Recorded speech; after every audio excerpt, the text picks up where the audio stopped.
Have you ever wondered what truly happens in the moments after we take our last breath? Is it simply an end, a final curtain call, or is it the beginning of something else entirely? Many ancient traditions and faiths, including Islam, view death not as a final destination, but as a profound transition, a doorway from this fleeting world to an eternal existence. It's a journey that every single soul will embark upon, a passage from the familiar to the unseen. Let's explore this journey together, step by step, from the final heartbeat to the wait for what comes next. It's a topic that touches the core of our existence, prompting us to reflect on how we live our lives today in preparation for the reality of tomorrow. The moment of death, as described in Islamic teachings, is an intensely personal and pivotal event. It is the moment when the angel of death, known as Malak al-Maut, arrives by divine command to gently separate the soul from the physical body. For a person who lived a life of faith and righteousness, this process is said to be as smooth as a drop of water being poured from a water skin. The soul is greeted by angels with luminous faces, carrying sweet-smelling fragrances and shrouds from paradise. They call the soul with the most beloved names it was known by in the world, reassuring it and giving it glad tidings of God's pleasure and reward. It is a moment of peace and homecoming. Conversely, for a soul that turned away from its Creator and lived a life of heedlessness and transgression, this moment is depicted as one of immense difficulty and dread.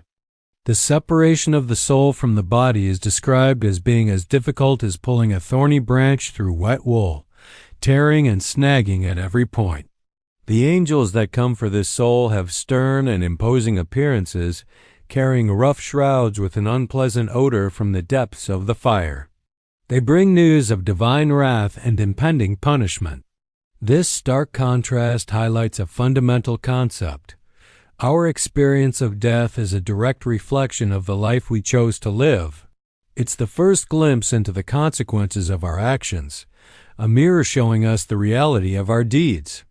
The body, now an empty vessel, is left behind, while the soul, the essence of who we are, begins its next journey.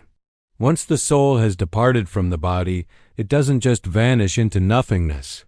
It enters a new phase of existence in a realm known as the Barzakh. This Arabic word literally means a barrier or a partition. The Barzakh is an intermediate state, a realm that separates the physical world we know from the ultimate spiritual world of the hereafter. It's a waiting period, a liminal space where the soul resides from the moment of death until the day of resurrection. The soul is conscious and aware in the Barzakh. It's not a state of slumber or non-existence. Rather, it's a place where the soul begins to experience a preview of its final destiny. As the physical body is being prepared for burial by loved ones on earth, washed, shrouded, and carried to its final resting place, the soul accompanies it. It sees and hears everything that is happening.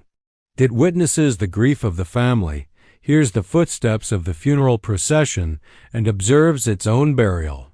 This is a profound and humbling experience, a final farewell to the world and the vessel it once inhabited. The journey into the Barzakh is a solitary one, stripped of all worldly possessions, status, and companions. The only things that accompany the soul are its deeds, the good, the bad, and everything in between.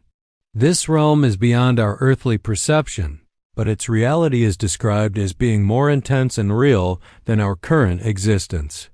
It's the antechamber to eternity, where the initial accounting begins. After the burial is complete and the last of the mourners have departed, a pivotal and awe-inspiring event takes place in the solitude of the grave. Two angels, known by the names Munkar and Nakir, are sent to question the soul.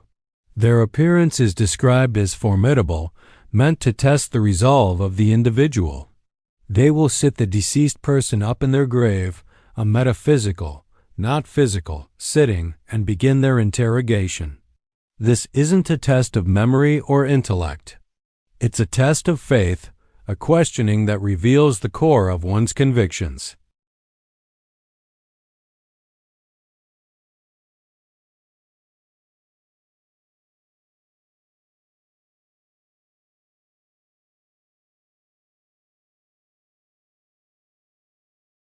This successful testimony is not something one can memorize or fake. It is the genuine and spontaneous response of a soul that lived and breathed these truths. It is a validation of a life spent in submission and devotion to the Creator. However, for the one who lived a life of doubt, hypocrisy, or disbelief, this moment will be one of utter terror and confusion. When faced with the same questions, they will stutter and stammer, unable to answer. They will say, "I don't know. I heard people saying something, so I said it too." This reply reveals a life lived on imitation and superficiality without genuine conviction or understanding. Their inability to answer seals their fate in this intermediate stage. The questioning by Munkar and Nakir is the first and most critical test of the afterlife. It determines the soul's immediate condition in the grave and sets the stage for what is to come. It underscores the idea that belief is not just a verbal declaration, but a deep-seated reality that a person must internalize and live by throughout their life on earth. Following the questioning, the state of the soul in the grave is determined. This is where the preview of the hereafter truly begins. The grave is either a garden from the gardens of paradise or a pit from the pits of hellfire. This is not a metaphor. It is described as a tangible reality for the soul. For the believing soul that answered the questions correctly, its grave will be expanded and made spacious as far as the eye can see. A door to paradise will be opened, and the soul will be able to see its future abode and feel the fragrant breezes and blessings wafting from it. The soul's good deeds will come to it in the form of a handsome, well-dressed, and pleasant-smelling companion, offering comfort and reassurance. The soul will then be told to sleep peacefully, like a bride or groom on their wedding night, filled with joy and anticipation for the day of judgment. This state is one of peace, bliss, and honor, a foretaste of the eternal reward to come. In stark contrast, the soul of the disbeliever or hypocrite who failed the questioning faces a grim and terrifying weight. Its grave will constrict and press in on it, crushing it from all sides. A door to hell will be opened, allowing the soul to see its future punishment and feel the scorching hot winds and foul stench emanating from it. Its evil deeds will manifest as an ugly, poorly dressed, and foul-smelling companion, bringing misery and fear. This soul will be in a state of continuous turmoil, anxiety, and punishment, crying out in anguish and wishing for the final hour never to come. The wait in the Barzakh is therefore not a neutral period.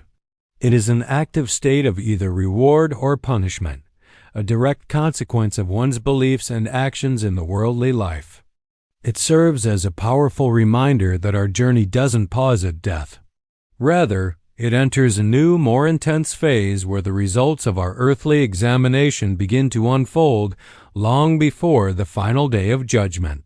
The journey through the Barzakh, whether in a state of peace or turmoil, is a prelude to the main event, the day of judgment. This period of waiting will last until God wills for the world to end and for all of creation to be resurrected. Reflecting on this journey from the soul's gentle or harsh departure to the solitary passage into the Barzakh, the crucial questioning in the grave, and the subsequent state of bliss or torment is not meant to instill fear alone.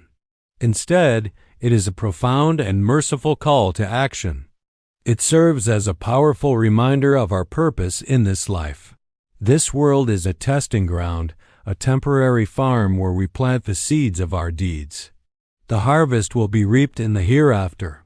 Every choice we make, every action we take, and every belief we hold dear is being recorded and will determine the nature of our eternal journey. Understanding what awaits us after death encourages us to live a more conscious, meaningful, and responsible life. It motivates us to strengthen our faith, to be kinder to others, to seek knowledge, and to consistently strive to do good. It's about preparing our luggage for a journey we are all guaranteed to take. The details of the afterlife are a gift, a roadmap given to us so that we can navigate our present with wisdom and foresight.